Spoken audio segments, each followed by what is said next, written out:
Hello friends, स्वागत है आपका आपके अपने YouTube channel chemistry and GK Shashi Sidana पर। साथियों, कॉम्पिटिटिव मैथ में जो हमारी यूनिट चल रही है सांख्यिकी, जैसा कि मैं आपको पहले भी बता चुका हूं कि मेरा जो मेन फोकस है वो रीट और पटवार को लेकर है। और अभी रीट लेवल 2 के अंदर ये टॉपिक आपको दिया हुआ है सांख्यिकी, जिसमें आंकड़े, इनका संग्रह, वर्गीकरण, बारंबारता व मिलान चिन्ह, जिसमें हम कल आंकड़ों का संग्रह और वर्गीकरण डिस्कस कर चुके हैं।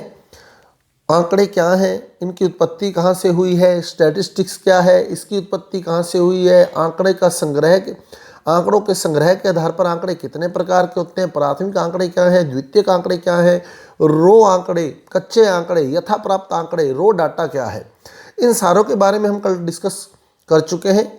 और सांख्यिकी जो होती है वो हमें अर्थपूर्ण सूचनाएं, आंकड़ों की सहायता से अर्थपूर्ण सूचनाएं उपलब्ध करवाती है। स्टैटिस्टिक्स जो है वो आंकड़ों की सहायता से अर्थपूर्ण सूचनाएं उपलब्ध करवाने वाली जो गणित की शाखा है वो शाखा है स्टैटिस्टिक्स सांख्यिकी, जिसके बारे में हम कल पढ़ चुके हैं।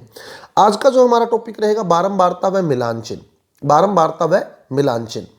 अब सबसे पहली बात, बारंबारता, क्यों बारंबारता का यूज किया जाता है, बारंबारता का यूज क्यों किया जाता है, आज हम उसको समझेंगे। बारंबारता का यूज क्यों किया जाता है। बारंबारता, देखो, क्वेश्चन सोल्व करना है, करेंगे हम लोग, क्वेश्चन भी सोल्व करेंगे, लेकिन उससे पहले हमें यह पता होना चाहिए कि बारंबारता यूज क्यों की गई, ऐसी क्या जरूरत पड़ गई कि इस बारंबारता को हमें यूज करना पड़ा, बारंबारता लेनी पड़ी। तो कल का हमने एक क्वेश्चन डिस्कस किया था जिसमें हमने बारंबारता का यूज नहीं किया था। उस क्वेश्चन को मैं वापिस यहाँ रिपीट करूंगा। तो साथियों, यदि आपने अभी तक पिछला वीडियो नहीं देखा है तो उसका लिंक मैंने डिस्क्रिप्शन बॉक्स में दिया है, पहले पिछला वीडियो देख ले, तब आपको आज का टॉपिक जो है बहुत बढ़िया तरीके से क्लियर होने वाला है। आप यूट्यूब पर हमारे चैनल को शशि सिडाना नाम से भी सर्च कर सकते हैं। और यदि अभी तक आपने हमारे चैनल को सब्सक्राइब नहीं किया है तो सबसे पहले हमारे चैनल को सब्सक्राइब कर दीजिए, क्योंकि हमारे यूट्यूब चैनल पर आपके कंपटीशन एग्जाम से रिलेटेड भरपूर मटेरियल अवेलेबल है, जिसमें जनरल साइंस ऑलमोस्ट पूरी हो चुकी है। साइंस में biology, physics, chemistry, science and technology, इसके मोस्टली पार्ट मेरे द्वारा करवा दिए गए हैं। मैथ जो है वो कंटिन्यू है, जीके भी अभी हम कंटिन्यू करने वाले हैं। कुछ टॉपिक्स जो हैं जीके के मैंने अपलोड किए हुए हैं, लेकिन रिमेनिंग टॉपिक जो है हम बहुत जल्द उठाने वाले हैं। तो अब मूव करते हैं हम हमारे आज के टॉपिक की ओर, बारंबारता। बारंबारता से पहले सांख्यिकी का एक बार फिर मैं यूज बता दूं। कल का क्वेश्चन हमारा था कि 10 विद्यार्थियों का एक टेस्ट लिया गया। मेरी क्लास में मान लो 10 विद्यार्थी थे जिनका मैंने टेस्ट लिया। 10 विद्यार्थी जिनका टेस्ट लिया गया, और उस टेस्ट में जो उनके प्राप्तांक हमने कल डिस्कस किए थे वो थे 45, 75, 44, 56, 88, 95, 30, 25, 60 और 70। ये उनके प्राप्तांक थे। ये मेरे पास यथा प्राप्त आंकड़ा है। जैसे पहले विद्यार्थी की मैंने कॉपी चेक की, 45 नंबर आए, दूसरे विद्यार्थी की कॉपी चेक की, 75 नंबर आए, तीसरे विद्यार्थी की कॉपी चेक की, 44 नंबर आए, चौथे की कॉपी चेक की, 56 नंबर आए, पांचवें के 88, छठे के 95, सातवें के 30, आठवें के 25, नौवें के 60 और 10वें के 70 नंबर आए। अब मेरे से पूछा गया कि न्यूनतम प्राप्तांक कितने हैं, न्यूनतम प्राप्तांक कितने हैं। तो न्यूनतम प्राप्तांक मेरे को देखने में यहाँ समय लग रहा है। क्लियर। तो सांख्यिकी जो होती है, सांख्यिकी हमें अर्थपूर्ण सूचना उपलब्ध करवाने का अध्ययन करवाती है। तो अर्थपूर्ण सूचना ऐसी सूचना होती है जो बहुत कम समय में हमारे को मिल जाती है, यानी टाइम वेस्ट नहीं होता। तो अर्थपूर्ण सूचना के लिए मैंने क्या किया, इसे आरोही क्रम में व्यवस्थित कर लिया। आरोही क्रम में, चाहे मैं अवरोही में व्यवस्थित कर लूँ, आरोही क्रम में व्यवस्थित कर लिया। तो जब मैंने इसको आरोही क्रम में व्यवस्थित किया तो सबसे छोटे वाला 25, उससे बड़ा 30, उससे बड़ा 44, उससे बड़ा 45, उससे बड़ा 56, उससे बड़ा 60, उससे बड़ा 70, उससे बड़ा 75, उससे बड़ा 88 और उससे बड़ा 95। तो इस तरह से ये आरोही क्रम में व्यवस्थित कर लिया। जिससे हमें अर्थपूर्ण सूचनाएं मिलेंगी। सबसे न्यूनतम प्राप्तांक कितने हैं? 25, देखते ही पता लग रहा है। देखो अधिकतम कितने हैं? 95, देखते ही पता लग रहा है। दोनों का अंतराल जो कि डाटा रेंज कहलाता है, दोनों का जो अंतराल है 95 - 25 यानी 70। 70 जो है वो डाटा रेंज है, डाटा की रेंज है, यानी 70 अंकों के बीच बीच में सारे विद्यार्थी सिमट गए हैं। डाटा रेंज यानी आंकड़ों का परिसर, आंकड़ों का परिसर। इस क्वेश्चन में मेरे से पूछ रहे जाए आंकड़ों का परिसर कितना है, तो मेरे को क्विकली पता लग जाएगा कि आंकड़ों का परिसर जो है वो 70 है। अब ये थी बात 10 विद्यार्थी की, जिसको मैंने क्विकली सोल्व कर लिया। ये यथाप्राप्त आंकड़ा था, ये अर्थपूर्ण आंकड़ा है। क्लियर? स्टैटिस्टिक्स इसी को बोलते हैं, अर्थपूर्ण सूचना उपलब्ध करवाना, जिसका अध्ययन हम ऐसी शाखा गणित की जिसको अर्थपूर्ण सूचना उपलब्ध करवाने के लिए जिसका अध्ययन किया जाता है, वो शाखा होती है स्टैटिस्टिक्स। ये यथाप्राप्त आंकड़ा है, रो डाटा है, रो यानी कच्चा डाटा है। और ये मेरे पास प्राथमिक आंकड़ा है। प्राथमिक आंकड़ा क्या होता है? जो अन्वेषक स्वयं के दिमाग में किसी उद्देश्य को लेकर तैयार करता है। तो मेरा उद्देश्य था कि मैं विद्यार्थियों का आकलन कर सकूं, तो मैंने एक आंकड़ा तैयार किया उनके नंबरों का। क्लियर? तो ये अन्वेषक द्वारा खुद तैयार किया गया है, तो ये प्राथमिक आंकड़ा है। अब बारंबारता की जरूरत क्यों पड़ी? बारंबारता की जरूरत क्यों पड़ी? मान लो यहाँ विद्यार्थी हम 100 कर देते, 100 विद्यार्थी कर देते, उनके नंबर लिखते 25, 30, 35, 45, 46, 54, 52, तो वो बहुत ज़्यादा हो जाते। अब मैं उसको कहता आरोही क्रम में व्यवस्थित करो, फिर हम 100 के विद्यार्थियों के नंबर आरोही क्रम में लगाते। क्लियर? फिर मैं कहता बताओ कितने विद्यार्थियों ने 50% से ज़्यादा अंक लिए, तो फिर हमें गिनने पड़ते, काउंट करने पड़ते, तो वो फिर प्रेक्षण बहुत ज़्यादा हो जाते हैं। इस स्थिति में जब प्रेक्षण, ऑब्जर्वेशन बहुत ज़्यादा हो, प्रेक्षण बहुत अधिक हो जाए, तो ऐसी स्थिति में आरोही या अवरोही क्रम लगाने में भी समय वेस्ट होता है। तो ऐसी स्थिति में हम समय बचाने के लिए, अर्थपूर्ण सूचना प्राप्त करने के लिए बारंबारता का यूज करते हैं। जब प्रेक्षण बहुत ज़्यादा हो जाते हैं तब आरोही या अवरोही क्रम में व्यवस्थित नहीं किया जाता। जैसे यहाँ प्रेक्षण कम थे, 10 ही प्रेक्षण थे, तो मैंने आरोही क्रम में लगा दिया या अवरोही क्रम में लगा दिया। लेकिन अगर प्रेक्षण बहुत ज़्यादा होते तो आरोही और अवरोही क्रम में लगाना भी उचित नहीं माना जाता स्टैट के अकॉर्डिंग। तब हम यूज करते हैं किसका? बारंबारता का। तो प्रेक्षणों की संख्या अधिक होने पर बारंबारता का यूज किया जाता है। जैसे अभी एक क्वेश्चन देखें, आपके सामने मैं क्वेश्चन रख रहा हूं, उसमें हम लोग बारंबारता का यूज करेंगे। हर तरह का क्वेश्चन मैं आपको करवाने वाला हूं।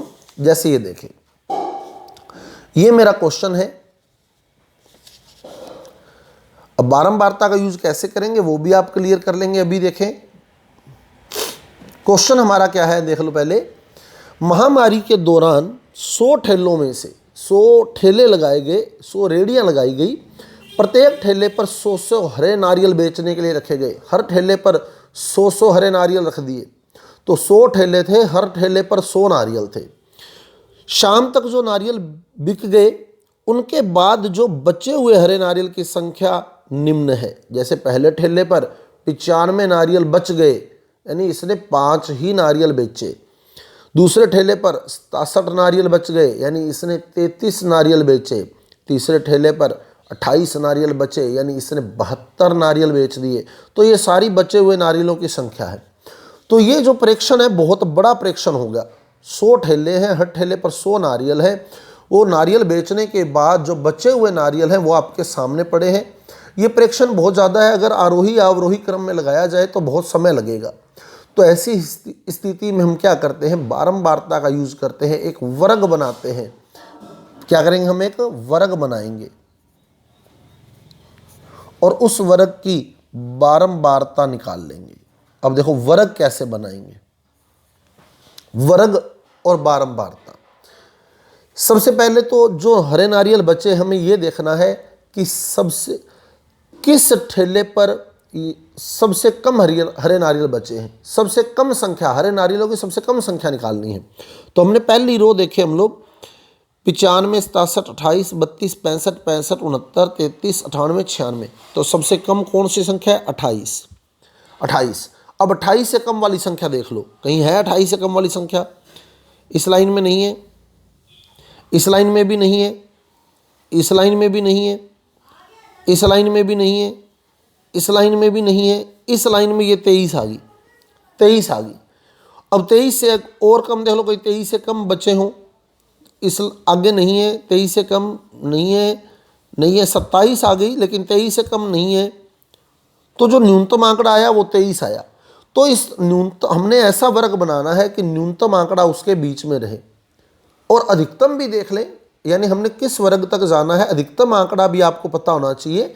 तो अधिकतम आंकड़ा हम देखें तो यहाँ 95, 98 आ गया। अब 98 से ज़्यादा देख ले, कहीं बचा हुआ है,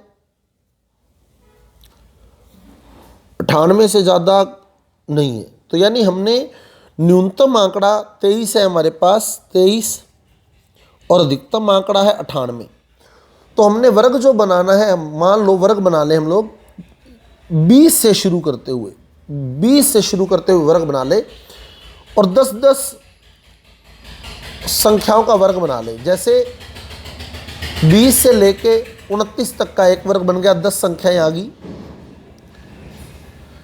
फिर 30 से 39 तक, 98 तक हमें कवर करना है। फिर 40 से 49 तक, फिर 50 से 59 तक, फिर 60 से 69 तक, फिर 70 से 79 तक, 80 से 89 तक और 90 से 99 तक। अब आप देखो 23 इसमें आ जाएगा और 98 इसमें आ जाएगा। क्लियर? तो 23 और 98 के बीच में सारे आंकड़े हमारे पास आ जाएंगे। ये वर्ग जो है ये बचे हुए हरे नारियलों की संख्या है, बचे हुए हरे नारियलों की संख्या का वर्ग है।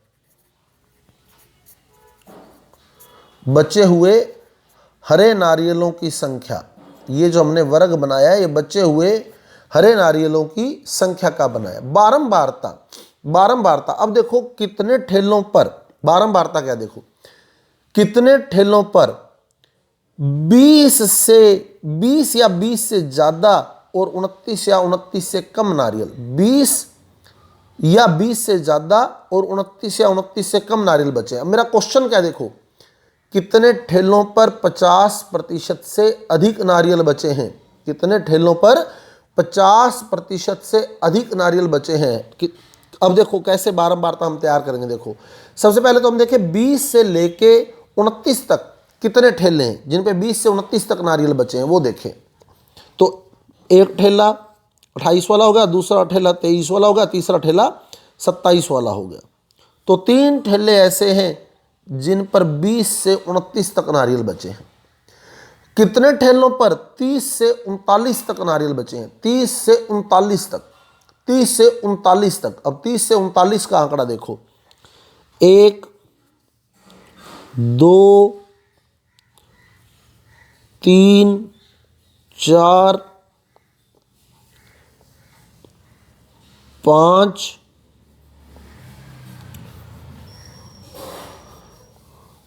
6, 7, 8, 9,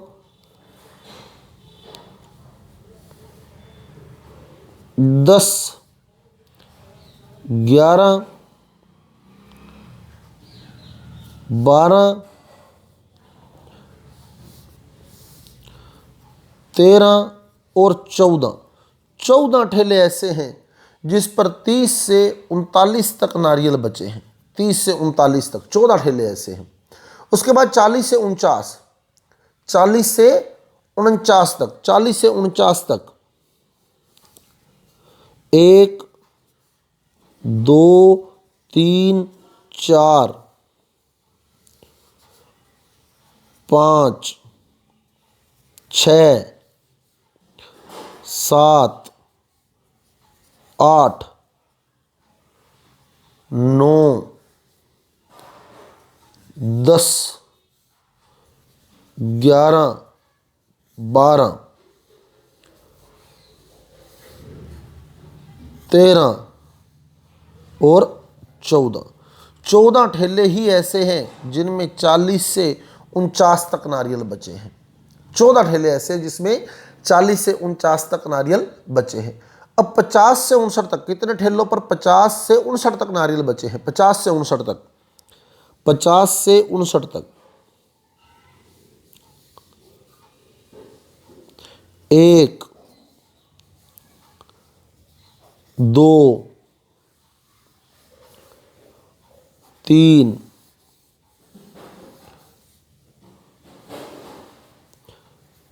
4 5 6। 6 ठेले ऐसे हैं जिस पे 50 से 59 तक नारियल बचे हैं। कितने ठेले ऐसे हैं जिनमें 60 से 69 तक नारियल बचे हैं? 60 से 69 तक, 60 से 69 तक। 1 2 3 4 5 6 7 8 9 10 11 12 13 14 15 16 17 18। 18 ठेले ऐसे हैं जिनमें 60 से 69 तक नारियल बचे हैं। अब कितने ठेले ऐसे हैं जिनमें 70 से 79 तक नारियल बचे हैं? तो 1 2 3 4 5 6 7 8 9 10। तो 10 ठेले ऐसे हैं जिनमें 70 से 79 तक नारियल बचे हैं। कितने ठेले ऐसे हैं जिनमें 80 से 89 तक नारियल बचे हैं? 80 से 89 तक।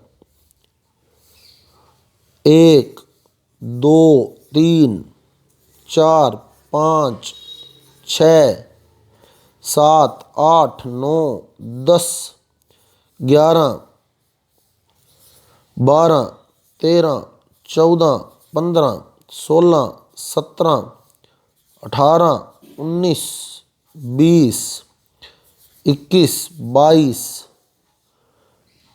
और 23 ठेले ऐसे हैं जिनमें 80 से 89 तक नारियल बचे हैं। और कितने ठेले ऐसे हैं जिनमें 90 से 99 तक नारियल बचे हैं? तो जो बच गए 1 2 3 4 5 6 7 8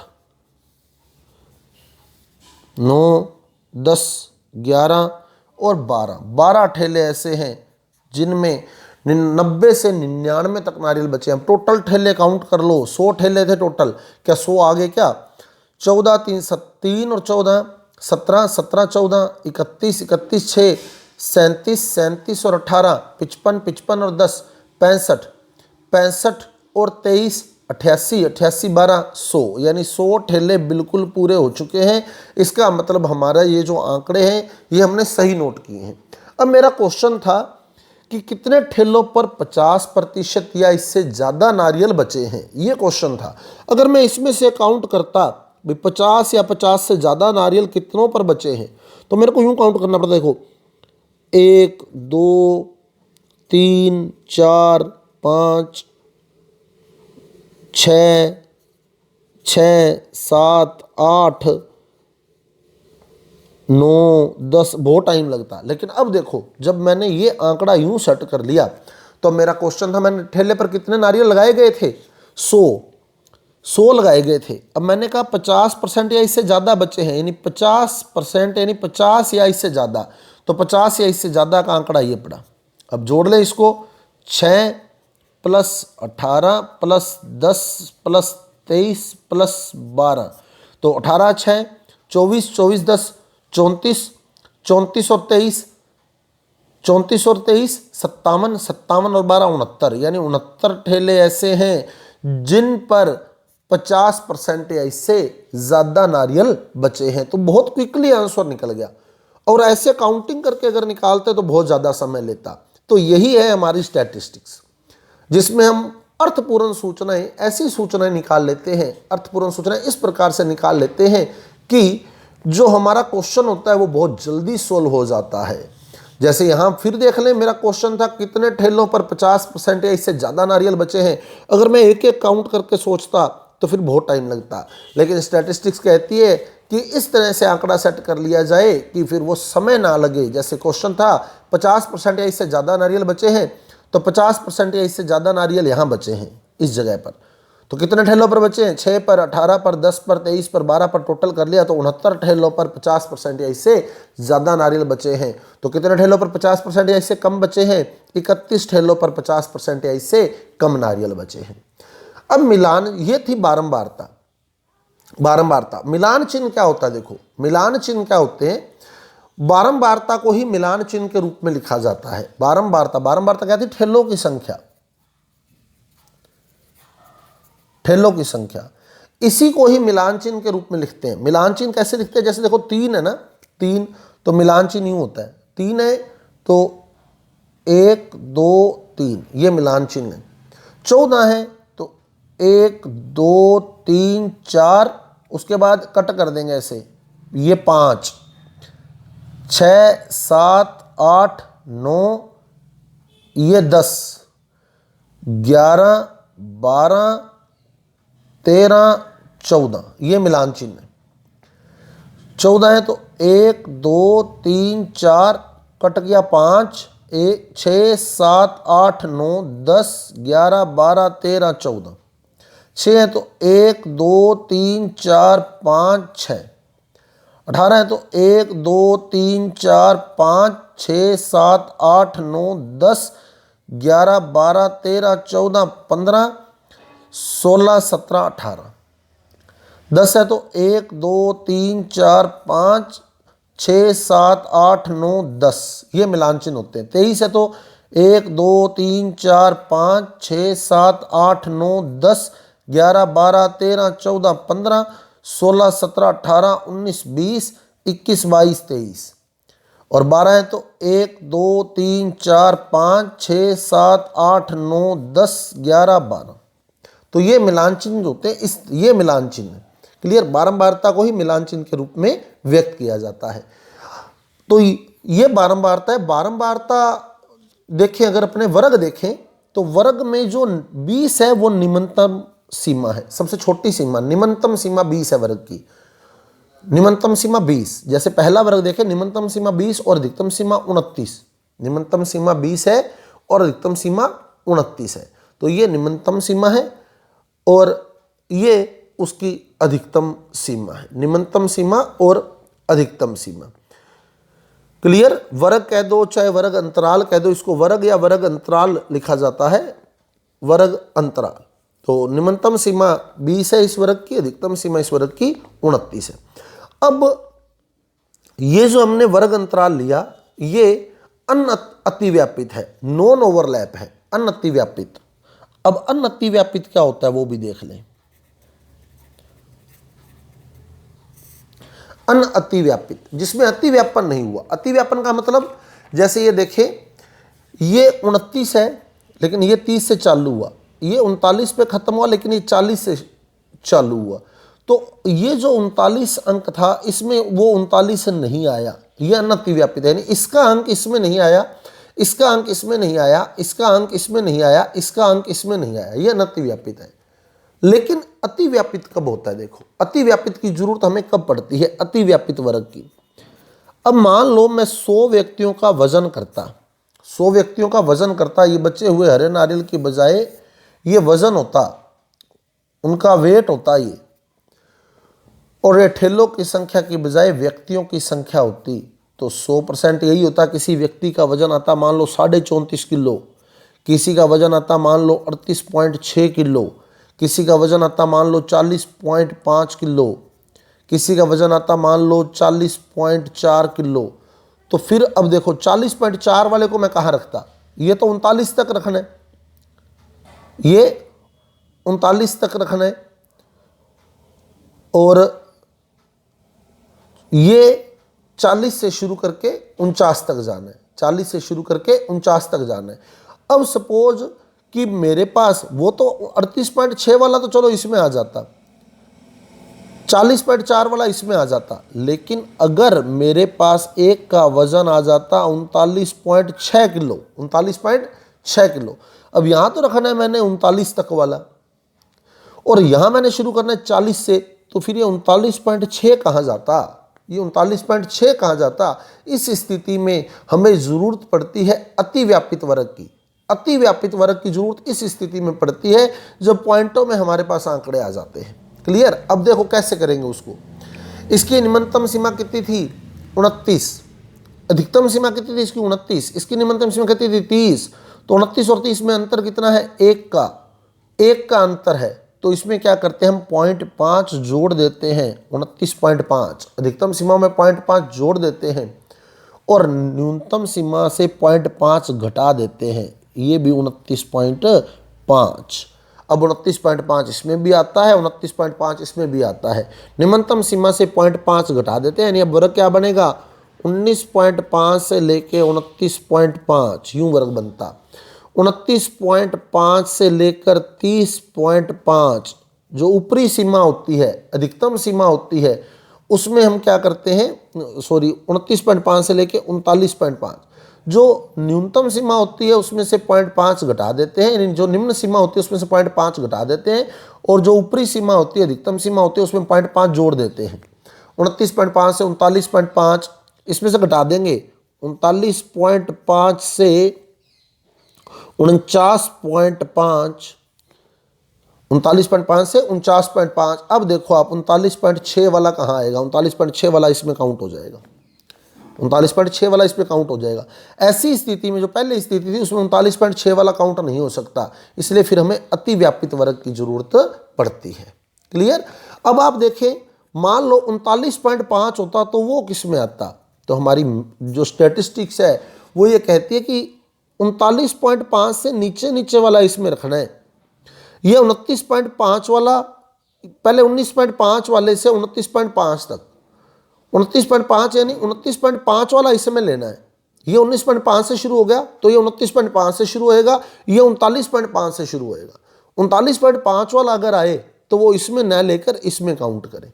क्लियर। निम्न सीमा के बेस पर काउंट करें, ये हमारी स्टैटिस्टिक्स कहती है कि अगर 39.5 वाला आ जाए तो वो इसमें काउंट किया जाए, निम्न सीमा जिसकी 39.5 है।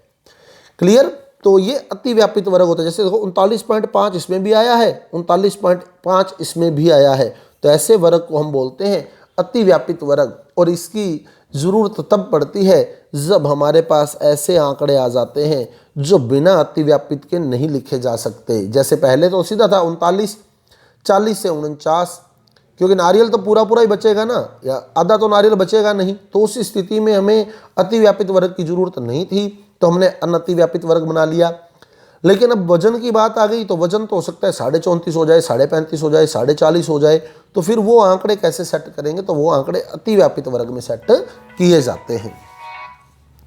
तो साथियों, इस प्रकार से जो वर्ग बनाए जाते हैं अति व्यापित और अनअति व्यापित है, ये बारंबारता है, ये मिलान चिन्ह है। अब इसमें स्टैटिस्टिक्स में एक अंतिम तरह का क्वेश्चन आपसे और पूछा जाता है। उम्मीद कर रहा हूँ आपको वीडियो समझ आ रहा होगा। अगर आपको वीडियो समझ आ रहा है तो कृपया मेरे वीडियो को लाइक कीजिए, शेयर कीजिए और मेरे चैनल को सब्सक्राइब जरूर कीजिएगा, क्योंकि बहुत महत्वपूर्ण जो आपके लिए कलेक्शन है वो मैंने किया है। अब मान लो मेरे पास एक क्वेश्चन आया, ये स्टैटिस्टिक्स का क्वेश्चन है, बैंक पीओ 1995 में आया हुआ क्वेश्चन है, ये बैंक पीओ एग्जाम 1995 में।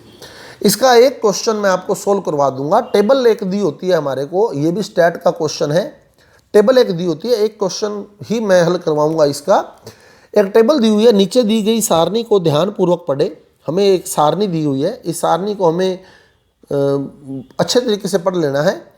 एक कंपनी के 6 वर्षों में 5 विभिन्न प्रकार के खिलौनों का उत्पादन और इनमें त्रुटि युक्त खिलौनों की संख्या हजारों में दी हुई है। जैसे ए टाइप के खिलौने, उत्पादन किया 480 खिलौनों का 1986-87 में, त्रुटि युक्त निकले 20। 480 का उत्पादन किया जिसमें से 20 जो थे वो गलत बन गए, खराब बन गए। ऐसे 87-88 में 640 का उत्पादन किया, 18 खराब बने।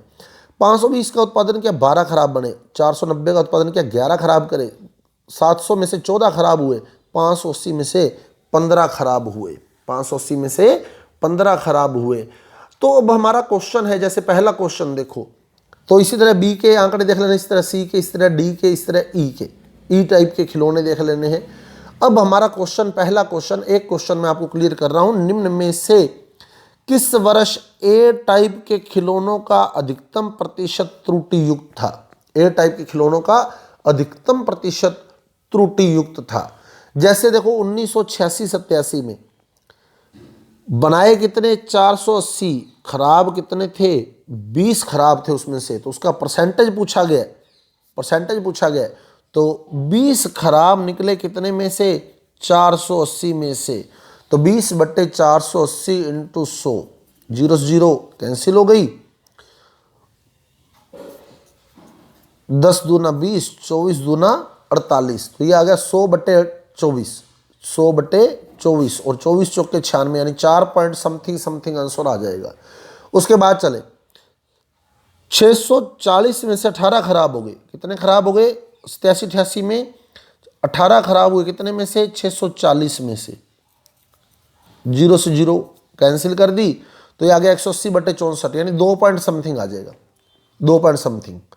फिर उसके बाद 520 में से 12 खराब निकले, तो 88-89 में 12/520 इंटू 100, 0 0 कैंसिल, 120/52, यानी ये भी 2 पॉइंट समथिंग आ जाएगा।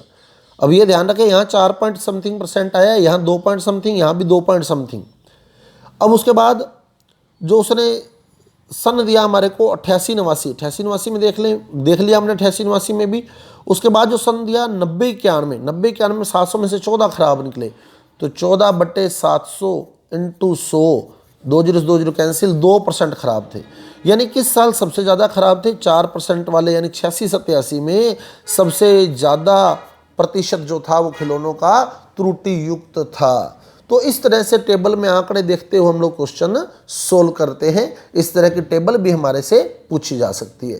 तो साथियों, ये था हमारा स्टैटिस्टिक्स का वीडियो, जिसमें हमने हर प्रकार का क्वेश्चन, मिलान चिन्ह, बारंबारता में भी हमने अनतिव्यापित, अतिव्यापित वर्ग अंतराल, तो ये आपके आंकड़ों का संग्रह है, आंकड़ों का प्रस्तुतिकरण, आंकड़ों का वर्गीकरण, ये सारा अभी तक जो हमने आंकड़े डिस्कस किए थे वो प्राथमिक आंकड़े थे। जैसे हरे नारियल वाला आंकड़ा प्राथमिक आंकड़ा था, क्लास टेस्ट वाला आंकड़ा प्राथमिक आंकड़ा था, फिर हमने गली के 100 आदमियों का वेट किया, वो भी प्राथमिक आंकड़ा हो सकता है। लेकिन ये जो आंकड़ा है ये द्वितीयक आंकड़ा है, ये हमने किसी सोर्स से निकाला हुआ आंकड़ा है।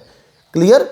तो ये द्वितीयक आंकड़ा होता है जो किसी स्रोत से सीधा उठाया जाता है। वो प्राथमिक आंकड़ा होता है जो अन्वेषक खुद तैयार करता है। तो साथियों, ये था हमारा आज का वीडियो। यदि आपको हमारा वीडियो अच्छा लगा है तो कृपया हमारे चैनल को सब्सक्राइब करें और बेल आइकन का बटन जरूर दबा दें, ताकि आने वाला वीडियो आपके नोटिफिकेशन बॉक्स में मिल सके। तो मिलते हैं अगले वीडियो के साथ।